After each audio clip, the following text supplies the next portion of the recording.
1999 पासून गुलाबराव पाटील जीवनगौरव पुरस्कार आणि गुलाबराव पाटील ऋणानुबंध पुरस्कार असे 2 पुरस्कार ट्रस्टच्या वतीनं देत आलेलो आहोत. आणि गेल्या वर्षी निवडणुका असल्यामुळं आम्हाला ते पुरस्कार देता आले नव्हते, त्यामुळे यंदाच्या वर्षी 2 वर्षाचे पुरस्कार आम्ही देत आहोत.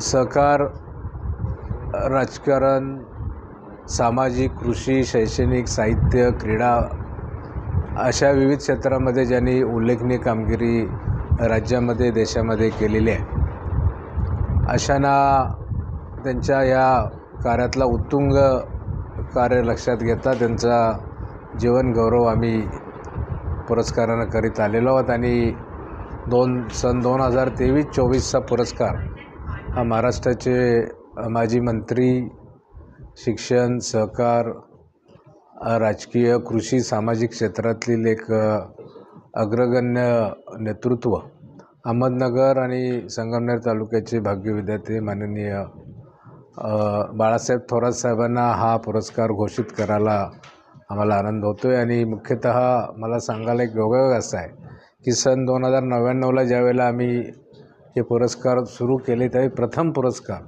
त्यांचे पिताश्री आणि सहकार महर्षी स्वर्गीय भाऊसाहेब थोरात यांना हा पुरस्कार देण्यात आलेला होता. आणि त्यावेळीपासून झालेली सुरुवात आज 24 वर्षानंतर त्यांच्याच सुपुत्रांना हा पुरस्कार आम्ही देत आहोत. आणि त्याचबरोबर हा सहकार तीर्थ गुलाबराव पाटील जीवन गौरव पुरस्कार 2024-25चा तो आम्ही संत साहित्यिक क्षेत्रातले असतील, एक विशेषतः एक तत्त्वज्ञान शिवाजी विद्यापीठाचे तत्त्वज्ञान विभागाचे प्रमुख असतील, एक विचारवंत आणि तुकाराम महाराजांचे थेट 13वे वंशज असलेले माननीय प्राध्यापक सदानंद मोरे यांना तो पुरस्कार देतो आहे.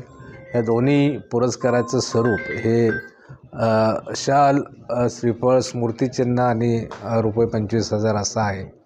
त्याचबरोबर गुलाबराव साहेबांचे ज्या व्यक्तींचे संबंध आले त्यांच्यानंतर आमच्या कुटुंबाचे असतील अनेक जे ऋणानुबंध निर्माण त्या व्यक्तींचे झाले आणि त्यांनी त्यांच्या कार्यक्षेत्रामध्ये विशेष असं काम केलं. अशापैकी एकाची आम्ही गुलाबराव पाटील ऋणानुबंध पुरस्कार म्हणून निवड करीत असतो. यावेळी तेही 2 पुरस्कार आम्ही देत आहोत.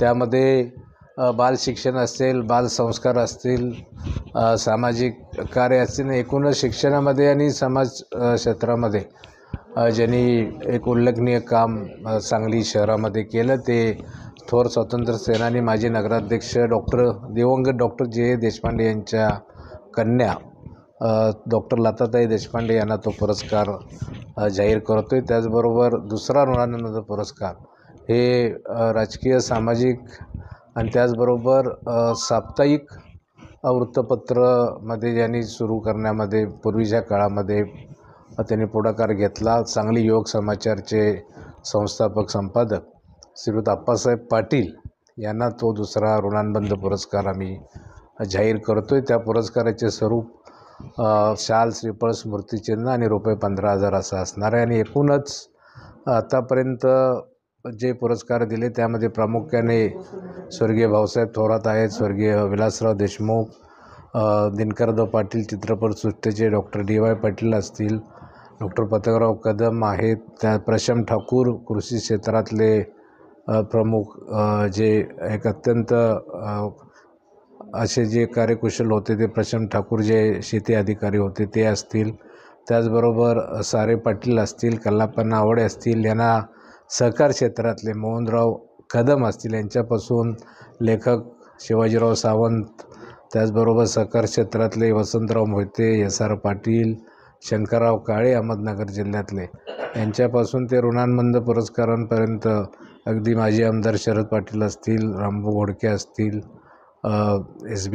तावदाऱ्यांपासून वेगवेगळ्या व्यक्तींना, जयराम देसाई पुण्याचे पत्रकार असतील सहकार क्षेत्रातले, अशा विविधना हा ऋणानुबंध पुरस्कार दिलेला आहे. आणि हा कार्यक्रम रविवार दिनांक 2 मार्च रोजी सकाळी 10 वाजता विष्णुदास भावे नाट्य मंदिर येथे संपन्न होणार आहे. आणि हा कार्यक्रम खरं म्हणजे ज्यांना सांगलीकरांना आपला सर्वांनाच त्यांचा अभिमान वाटतो असे 98व्या अखिल भारतीय साहित्य संमेलनाचे अध्यक्ष प्राध्यापक तारा भवाळकर यांच्या हस्ते हा कार्यक्रम होणार आणि त्याचबरोबर माजी मंत्री आमदार जयंतराव पाटील यांच्या अध्यक्षतेखाली आमदार डॉक्टर विश्वजित कदम यांच्या प्रमुख उपस्थितीत हा कार्यक्रम संपन्न होणार आहे. मी सर्व तमाम सांगलीकरांना आव्हान आणि विनंती करेन की आपण कार्यक्रमाला आवर्जून या आणि या कार्यक्रमाचा आनंद घ्या.